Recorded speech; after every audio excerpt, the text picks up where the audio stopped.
I'd finally request Sanjeev Goyal to do his presentation. Namaste, everyone. As you are aware, most of us are not-for-profit organizations, and we don't have a source of income to do projects for ourselves. So what do we do? For this purpose, the Government of Australia, state government, federal government, councils, ministers, they provide grants. So we can apply for grants provided we follow certain criteria, certain rules, and this helps us to do the projects. So I'll start working on how to prepare for a grant. So first of all, you have to check where to get the grants from. So we can subscribe to various grant streams. For example, Department of Multicultural Affairs in your state, local councils, state and federal governments, local MPs, club grants, premiers grants, community building partnership grants, other private grant providers such as Grant Connect. So you can subscribe to them or you can search for them on internet. Most of the grants are applied through Smarty grants within your state. You need to ascertain if the grant is applicable to your organization, keeping in view your mission statement and aims. Discuss with your members if a project is in that category is being planned, which takes 2 to 3 days. Once a project is identified, collect data by interviewing the project leads. Determine the documentation requirements such as public liability insurance, workers' compensation, if you are registered with an ABN number, taxation requirements, if you are registered for GST, not-for-profit, and any specific qualification required for team members. So you have to, this is the bulk of the work which you need to do to ascertain whether you are eligible for a certain grant.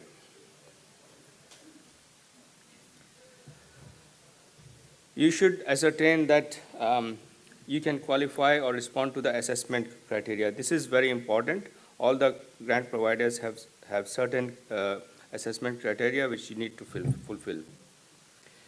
You should also look at how the grant or your project will help wider community, not just the Indian or ethnic community. Prepare a budget in consultation with the project leads. Get quotations and other means of purchase. So one of the things which they look for is that you are serious in your budget and you have received quotations. Determine if any in-kind monetary support is available. This is very important as well. People look at that you should not be relying solely on the grants. If you have your own money to contribute or in-kind, that's looked at favorably. Apply jointly with another organization. That's another key issue. People should look at joining hands with other organizations, which is also very important. Attend meetings conducted by the grant providers in their office. If no meetings, discuss the application with the grant providers. So when you attend the meeting and then you apply, they know that you are aware of what their requirements are, what they have told you. So that's also looked at favorably. Then await the outcome, project execution, and acquittal report. So normally for each grant, it takes up to 3 weeks full-time work. I'll give you an example which we, Hindu Council of Australia, did for Gargi Award. So Gargi Award, everyone knows that Gargi was a scholar, but when you apply for a project like Gargi Award, you need to make sure that the people who are assessing the information know what Gargi Award is. So sometimes you have to rename the project. So I renamed it as Recognition of High Achiever Australian Women. So this should show that we are connecting with the community. It should have good outreach across states and pan-Australia. Should not be discussing any political issues. They should not be connected with politics, no religious issues. Make sure that these activities are not dependent on recurrent funding. So that's also they look at favorably. If you have the same project again and again, you can't keep applying for grants. A project should be new or unique or not done by any other organization. What you should do is provide brief description of the festival, provide the details of diversity of communities that will be involved in the event. So for Gargi Awards, it's open for all communities of all backgrounds.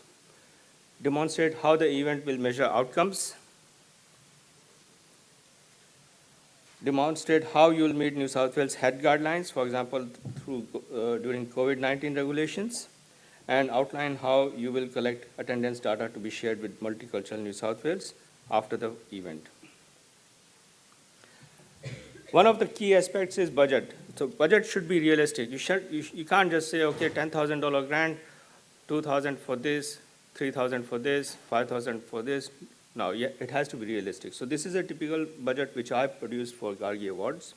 So it shows cost of venue, equipment hire, interstate travel, cost reimbursement for nominees, because we had nominees coming from Western Australia, Queensland, South Australia.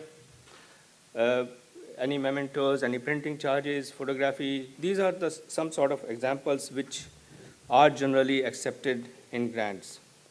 In-kind contribution generally is taken as, for one volunteer, $25 per hour. Self-contribution, it's a big plus. Joint projects with other organizations. And sometimes there are limitations for catering. For example, Multicultural New South Wales puts 5% for catering, because what happened was people were taking the grants and they were throwing parties. So they want to limit it. Documentation, one of the key aspects is you have to have the right documentation. Most of the time, you need a public liability insurance over $20 million. The constitution for this, in this case, we had to provide Hindu Council's constitution. We requested audited financial reports. If you have the budget over 500,000, it has to be an independently audited financial statement. Less than that, internally audited. Annual reports, registration certificates, ACNC certificates showing not-for-profit status. And if you are registered for GST, make sure you advise that you are GST registered, because then the funding, you will get 10% extra. Grantees are looking for how an organization is managing. So they look at compliance, responsible expenditure, and availability of qualified leaderships. So you can show that you have a board of director, finance director. Grantees need assurance in proper management of grant money, because this is taxpayers' money. So that's why they're asking for these documents. So in the end, if you are applying for a grant, you should understand that there's between 1,500 to 2,000 applicants. If you work through this, make sure you have the right documents, you'll bring yourself up to the pyramid. So any questions later on, please let me know. Thank you.